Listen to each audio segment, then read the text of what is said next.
Gajah dikenal sebagai hewan sosial dengan ikatan keluarga yang kuat.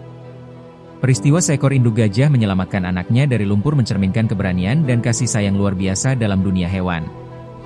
Bagaimana perilaku induk gajah mencerminkan kasih sayang terhadap anaknya dalam situasi bahaya? Menggambarkan aksi heroik induk gajah sebagai simbol cinta tanpa syarat. Seekor anak gajah terperosok ke dalam lumpur. Sang induk, menyadari bahaya, menggunakan belalainya untuk menarik sang anak keluar, bahkan menggali lumpur dengan kakinya untuk membantu. Setelah perjuangan penuh ketegangan, anak gajah berhasil diselamatkan.